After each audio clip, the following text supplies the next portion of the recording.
Hello, now we are going to do Chapter 1, Section 3, which deals mainly with finding the summary stats for quantitative data. We're going to describe distributions, and we're going to have some statistics. We're going to use the mean, the median, and these other statistics to describe the distribution. We're still going to cuss, just like we did in the last section. We're going to describe its center, its unusual values, its shape, and its spread. Anyway, the first thing we're going to do is we're going to do a little box plot here, otherwise known as a box and whisker plot. So this says the number of complaints each week received over a 10-week period by a company are shown below. Find the summary stats of this data, create a box plot, and describe the distribution. So let's find the summary stats first. So there's really 5 big summary stats that we're going to find. First of all, in regards to the center, that would be the C of our cussing, there's 2 big values that we use to describe the center, and that's the mean and the median. Okay, there's other statistics that find the center, such as the mode, which is the number that occurs most often, or the mid-range, or some other things. But these are the 2 that we care about this year, the mean and the median. The mean is, in essence, what you think of as the average. You add them up and divide by the number of numbers, and the median is just the number in the middle when they've been put in order. And if there's 2 numbers in the middle, you take the average of those 2. And then the spread. The other big summary stats that we use are the spread. Anyway, so the numbers that describe the spread would be the range. That's a simple one to figure out. It's just the maximum minus the min, the biggest minus the smallest. So that's the range. The IQR, otherwise the interquartile range. So we'll talk about that. That is going to be Q3 minus Q1. And then the standard deviation, which is a bit of a complicated calculation, but the big deal is we understand what it means conceptually, and that is it's the average amount the points vary from the middle. So we're going to find these values, and let me go ahead and I will do these down here. So the mean, and I might as well show you the formula sheet, and so that is the first value on our formula sheet. You can always use this formula sheet, and I'll be giving you a copy of these. Of course, I'll be sending it to you. But and so this notation just means here that's a sigma, that E-looking thing. That's the Greek letter sigma, which means add up. So this means add up or sum your x's and divide by n your number of numbers. So that's our first little formula. And so in this case, when you add up these numbers, they add up to 65. And so 65 divided by, and there's 10 numbers, and so that's 6.5. And so that's our mean. Now, our median is the number in the middle when they've been put in order. So let's go ahead and put these numbers in order. So when I do that, let's say we've got a 1, a 2, a 3, and a 4. So I will say 1, 2, 3, and 4. And let's see, we do have a 5 and no 6, but so a 5, 7, 8. So we have a 5, a 7, and an 8. And so then a 9, and then 12 and 14. 9, 12, and 14. There should be 10 numbers here. 1, 2, 3, 4, 5, 6, 7, 8, 9, 10. That's good. So the median is the number in the middle. And if there's 2 numbers in the middle, you average them. So, so you count from the outside. 1, 2, 3, 4, 5. So it's right in there. So the median is halfway in between. There are 6. Technically, the median is any number such that 50% of the values are above it, and 50% of the values are below it. So technically, it could be any number in this case between 5 and 7. But in essence, the way we use it is 6. So the median is 6. And so that's how you find the median right there. The range is the biggest minus the smallest. So in this case, 14 minus 1 is 13. Okay, and the range is a specific number. I mean, don't say that the range is from 1 to 14. Technically, that's not right. You can say the spread is from 1 to 14, or the numbers vary from 1 to 14. But the range is a specific number, in this case, 14 minus 1, which is 13. All right, the interquartile range. The interquartile range is what is known as Q3 minus Q1. That is the upper quartile minus the lower quartile.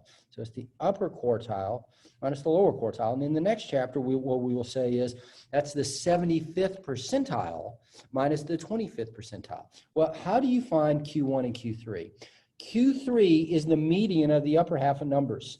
So we take this upper half of numbers, just these upper 5 numbers in this case, and what is the median of those numbers? And that is 9. That is the number in the middle. And that is Q3. If there had been 2 numbers in the middle, we would have averaged them. That is the upper quartile. All right, Q1 is the median of the lower half of numbers, where the lower half of numbers is these 5 numbers. The middle number is 3. So that is Q1. If there had been 2 numbers there, we would have averaged those. That is what we call the lower quartile. Now, by the way, if there had just been 1 number in the middle, we would not have counted that in our calculation. So for instance, if you had 1, 2, 5, 6, 7, 8, and let's say 10, let's say. All right, so there's just 1 number in the middle. So 6 is our median. So our Q, we don't include that in the upper half. So 8 would be our Q3 and 2 would be our Q1. But since there's 2 numbers in the middle, this one goes with the upper half and this one goes with the lower half. And then, of course, this is our minimum value and this is our maximum value. And that is what we're going to call the 5-number summary. So you could be asked for the 5-number summary, and that is the min, Q1, the median, Q3, and the max. So those numbers are what is known as the 5-number summary that we're going to make our blocks plot with. But let's complete this. Interquartile range Q3 minus Q1, and so that's going to be 9 minus 3, which is 6. So Q3 is 9, Q1 is 3, so that's 6. And so that's that. Now, before I find the standard deviation, I want to go ahead and make the box plot. So to make a box plot, we're going to use the 5-number summary. 5-number summary. And so this is how we would do that. So we make our scale first. You make it first, okay? So the numbers are varying from 1 to 14. So, I'll just start out and I'll go in units of 2. So we start at 1 and 3. You kind of have some liberty as far as how you scale these things. 7 and 9 and 11 and 13 and 15. That'll take care of all of it. Then to make a box plot, you put dots for your 5-number summary. So we'll put a dot for minimum, a dot for Q3, and 1 for 6. There's our Q2, otherwise known as the median. Q3 is 9, and then the maximum is 14. Okay? Now, so you put dots for the 5-number summary. So then you're going to put a box through Q3 and Q1. So dots for 5-number summary. Okay? That's kind of first step. Second step is you put a box through Q1 and Q3. So go like this. Go put a box right like that. And make sure and put it above the line, not on the line. That's important. Then you put a line segment through Q2, through the median, like that. Vertical line segment, right like that. And then lastly, 4, to make your box and whisker plot, draw whiskers. Draw whiskers to the min and the max, right like that. There we go. And that is how you make a box plot. Now, the advantage of a box plot is, first of all, it's relatively simple to draw, relative to a histogram, which we did in the last section. It allows us to easily see skewness. All right, so we can see if one whisker is bigger than the other, that's telling you it's skewed to that side. So in this case, we would say this looks a bit skewed to the right according to the whiskers. Then the other aspect that you could tell skewness is by looking at your box. If the right side of the box is bigger than the left side, that's saying skewed right. If the left side of the box is bigger than the right, that'd be skewed left. So just as an example of what can happen, so we would describe this as a bit skewed to the right because the right whisker is bigger than the left, and then the 2 boxes on the inside are roughly the same. But like a really right skewed distribution, if you had a box plot that looks like this, so like that and like that, and let's say this box was bigger, and whoa, so this whisker is a lot bigger than that whisker, that's saying skewed right, and then this part of the box is a lot bigger than that part of the box, so that's definitely skewed right. And then of course skewed left would be the opposite. It'd be like that and like that and like that and that would be heavily skewed to the left. Okay, and so this part of the box is bigger than that. Now you can have mixed signals, like let's say your whiskers are saying skewed right, like let's say this, something like that. That's mixed signals as far as your skewness. And so you'd say that very thing. I've got mixed signals in regards to skewness. My right whisker is bigger than my left, but the left side of my box is a lot bigger than the right. So it's mixed signals in regards to skewness. Now, the other weird thing, there's a couple of weird things that could happen in regards. So you take your 5-number summary. So our 5-number summary is, 1, 3.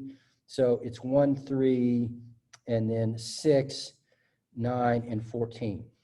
But let's pretend like our Q3 was the same, was equal to our max 14. So if that happens, so let's just pretend like it had been the 5-number summary is 1, 3, 6, 14, and 14. What that means is your Q3 is going to be the same as your max. Your Q3 would be the same as the max, and so you won't have a right whisker. Okay, and so it doesn't have a right whisker, and so that would definitely be skewed to the left there. But let's pretend that your min was the same as your Q1. Then you wouldn't have a left whisker, and that would be weird. That's a weird box plot. It's just, it's just like that. And then just to be the weirdest thing that could be, this could happen is, let's say that median was 14. Then you just got a box. That's all there is to it. So that's sort of the weird things that can happen with a box and whisker plot. So the advantage of a box and whisker plot is you can easily see skewness. The disadvantage is you can't see what the actual numbers are, all right? And you can't see if there's a gap or if it's bimodal, okay? We don't know how many modes, we don't know how many places it's really, sticking up. So you can't really tell clusters and gaps. You can tell this, these are called quartiles, these things are. The reason is it quarters the data. So what this is telling you is 1/4 of the data is between that and that, 1/4 is between that and that, 1/4 of the numbers are between that and that, and 1/4 of the numbers roughly are between that and that, okay? And so the numbers we know are more bunched together here and they're more spread out there. That is sort of what that is. That is sort of what that is. So there you go. That's one of the big lessons for this section is how to make a box plot now. And so how to find the standard deviation and variance. I'm going to show you how to do this by hand. It has never been on the AP Stats exam to do this by hand. All right, not saying that it couldn't happen, but it just won't. But the reason I'm doing it is because it's good to go through it at least once, just so that it helps you understand conceptually what a standard deviation is. That's what's important. What is on the exam every year is they're going to ask you to interpret the standard deviation in context. And that's the main thing we're going to practice. But we have to go through this formula once for the standard deviation, and the square of the standard deviation is what we call the variance. We need to go through this once just so that you can see what it is. But from here on out, and on your test here, you don't have to use the formula. You can use your calculator to find this, and I'll show you how to do that in the next video in this chapter. But most of the time, even that doesn't happen. They give you the standard deviation, and you have to comment on it. And so we'll talk about that in a minute. What the standard deviation is intuitively is this. It's the average amount the points vary from the middle. It's the average deviation, the average difference. In other words, all right, the mean is 6.5. So when you look at our numbers here, so 6.5 is like right there, let's say. And if you look at, so 1's deviation is like 5.5. 2's deviation, or its difference between there, is like 4.5. 3's is like 3.5, and so forth. If you measured all these differences, so like 9 is like 2.5, and 12 is like 5.5, and 14 is like 7.5.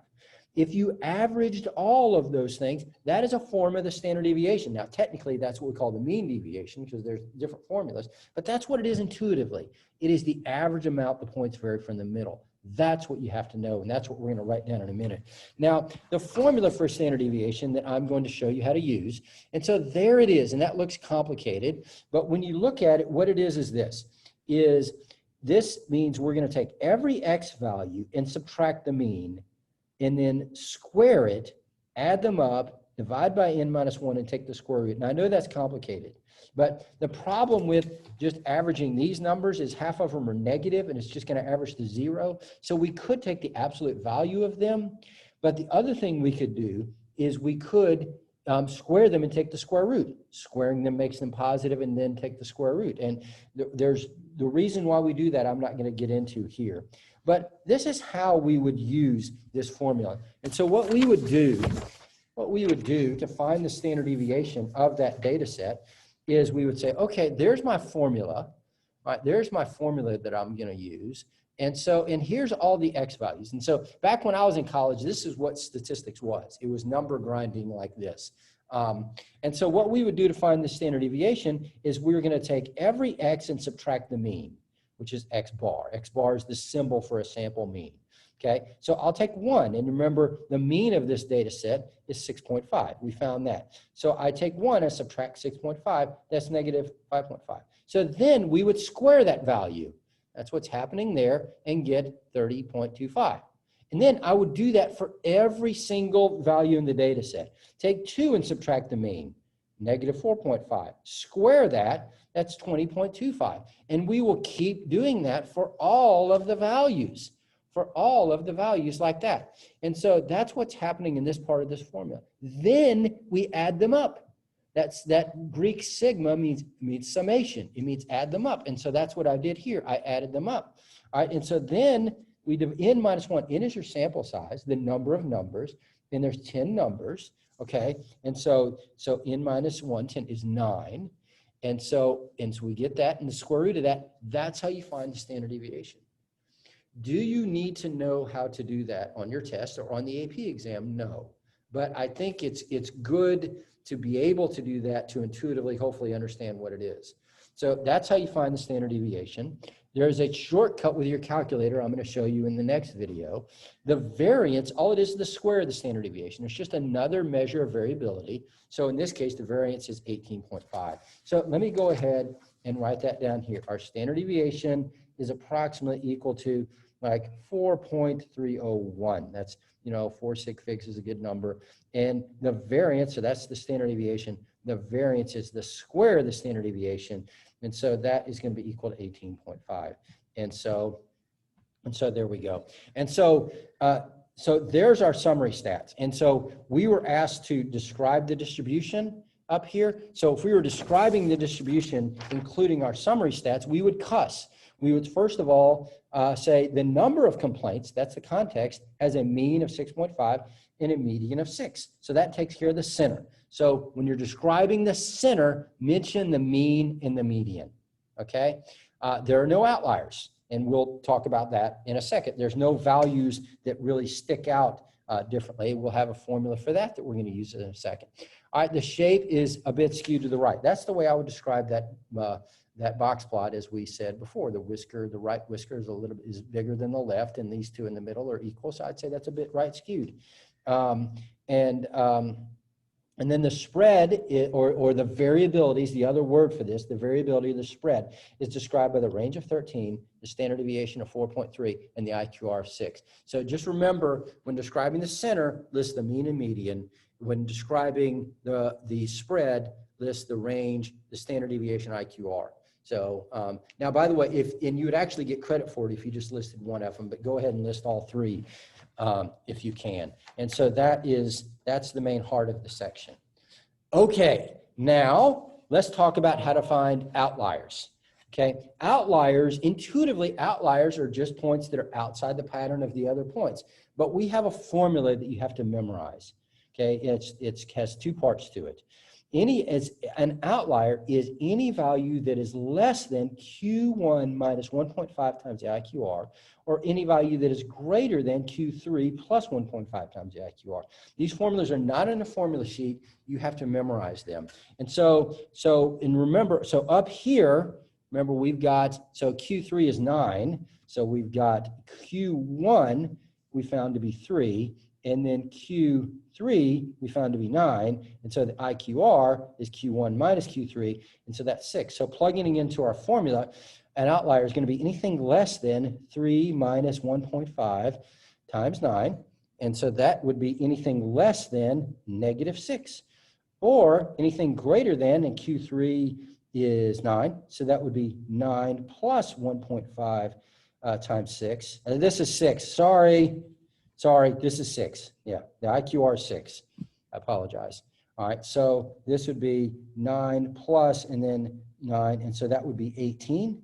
And so anything greater than 18 would be an outlier. So anything greater than 18 is an outlier. Anything less than negative 6. Well, our biggest number is 14, The biggest number is 14. Our smallest number is 1. So since there's none of them that are greater than 18 or less than -6, you would say, thus, there are no outliers. Thus, there are no outliers. Okay? And so that's how you calculate outliers. Okay. And certainly, I know I'm covering a lot of material here, so if you want to pause and take a rest, that would be great. All right. So the next thing we need to talk about is this: what summary stats are what is known as resistance. And this is what I mean by that. What I mean by resistance. Let's say, so going back to our original, going back to that data set that we just had. So we had,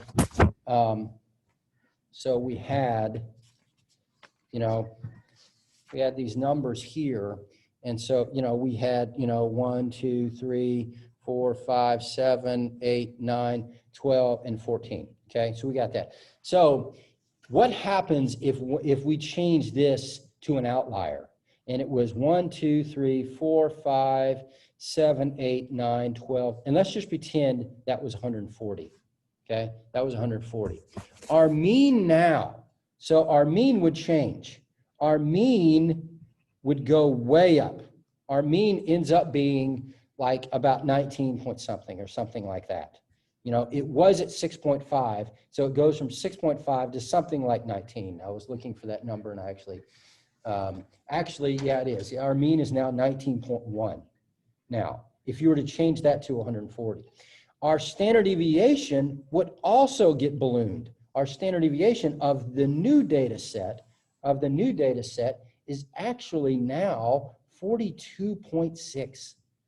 Okay, so it went through the roof. But what are our median and our IQR? Our median is still 6. The middle number did not change with an outlier. That's what we call resistance. It is resistant to outliers or strong skewness, the median. It doesn't matter if this was 140 million, the median would still be 6, okay? And then the IQR, it doesn't change. It would still be 6, even if you have an outlier there. So these two values, the median and the IQR, are resistant. Now, the range would change too, by the way. It is not resistant outliers. And so it'd be 140 minus 1, that's 139. Okay? So these two values are resistant. Okay? And they are better to use with a skewed distribution. That's what resistance means. Resistance means outliers or strong skewness don't affect it. So if you have a distribution that has an outlier or strong skewness, the better measure, the more appropriate measures for median or for center is median, and for spread is IQR. It wouldn't be wrong to say these others, but these are a better measurement of it. So what summary stats are resistant to outliers? And so you have to know this, very important, the median and the IQR. The median, the measure of center, the IQR, the measure of spread. What summary stats are best if you have a skewed distribution or an outlier? It'd be the median for the measure of center and the IQR for the measure of spread or variability.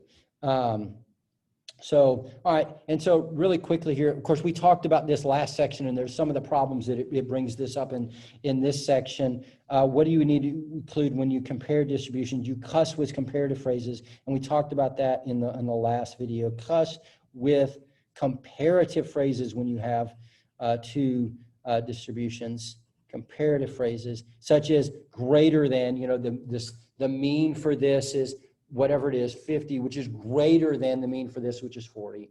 The spread for this, like the IQR is 5, which is less than the IQR over here, which is 7. In other words, you compare the summary stats between the two groups, and there's examples of that in your book. Okay, a couple of little specialty issues, little specialty problems that can occur here. And so let me say this. So it says a teacher gives a test to two of her